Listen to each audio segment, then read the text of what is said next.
दोघा तिघांची मागणी 100-150 लोकांना लागणार ते आरक्षण आहे। त्याच्यात माझ्या गोरगरीब मराठ्यांच्या पोरांचं काही कल्याण होणार नाही। समाजशास्त्राच्या विद्यार्थ्याला वाचायला देऊन विचारा, तो म्हणेल या बिलामध्ये कुठेही माझे मराठा भाऊ सामाजिक मागास नाहीये। आम्ही त्यांच्याकडे सरकार म्हणून बघतोय, त्यांची आणि सरकारची आमची काही वैयक्तिक काही दुश्मनी नाहीये, परंतु देणारे तुम्ही आहेत आणि आम्हाला आता वेळ नाही। तो रिपोर्ट येणाऱ्या काळात आम्ही चॅलेंज करू असं देखील डंके की चोट पे सांगतो। सगळ्यात अगोदर मी सरकारच्या या आणि विरोधकांनी ज्या सरकारला साथ दिली, या विरोधकांचा, या दोन्ही ज्या बिलच्या संबंधाने ज्यांनी भूमिका समर्थनात मांडली त्या सर्वांचा मी निषेध करतो।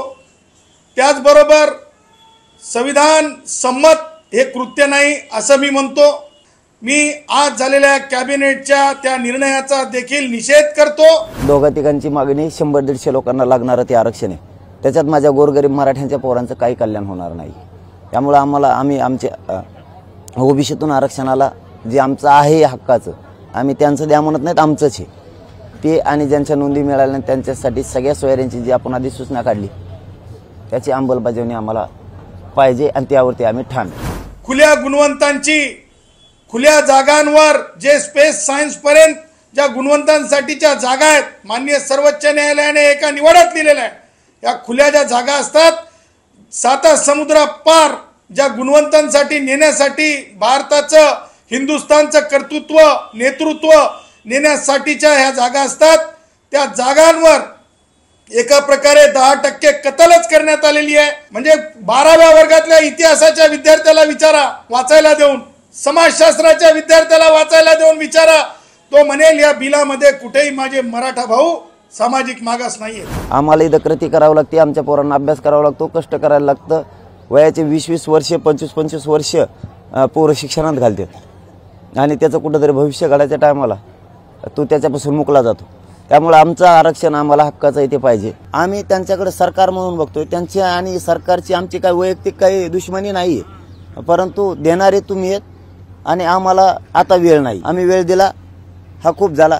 आमच्या लेकराच्या भविष्याचा प्रश्न, उद्या ऍडमिशन सुरू होणार आहेत, उद्या भरत्या सुरू होणार, आमच्या लेकराच्या भविष्याचं बघायला लागेल। तुमच्या भविष्याचं तुम्ही बघितलं, आरक्षण देऊन तुम्हाला पुन्हा निवडून यायचं, ते टिकल का नाही, निवडणूक आहे तोपर्यंत टिकल, त्याच्यानंतर उडालं की बसा म्हणा आमच्या पोरांना फाशी घेत।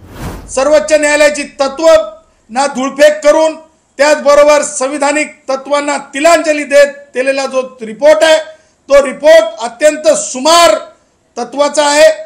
तो रिपोर्ट अत्यंत म्हणजे वेदनादायी असा रिपोर्ट आहे आणि तो रिपोर्ट सरकारने जो स्वीकारला, कॅबिनेटने जो स्वीकारला, मी तमाम हिंदुस्थानियांच्या वतीनं, महाराष्ट्रातील गुणवंतांच्या वतीने त्या रिपोर्टचा धिक्कार करतो, निषेध करतो। तो रिपोर्ट येणाऱ्या काळात आम्ही चॅलेंज करू असं देखील डंके की चोट पे सांगतो। वेळ दिलाय, संयम ठेवलाय म्हणून तर माझ्या समाजाला मिळालंय। आम्ही संयमीच आहेत, परंतु आम्हाला सगळ्या सोयऱ्यांची अंमलबजावणी पाहिजे म्हणजे पाहिजे। ही काय हट्टीपणा नाहीये, आमचा कायद्याचा अधिकार आहे, तो लोकशाहीत आम्हाला तो अधिकार आहे। आमचा अधिकार मागतोय आम्ही, तुम्ही आधी सूचना काढली त्याची अंमलबजावणी आम्ही मागतोय।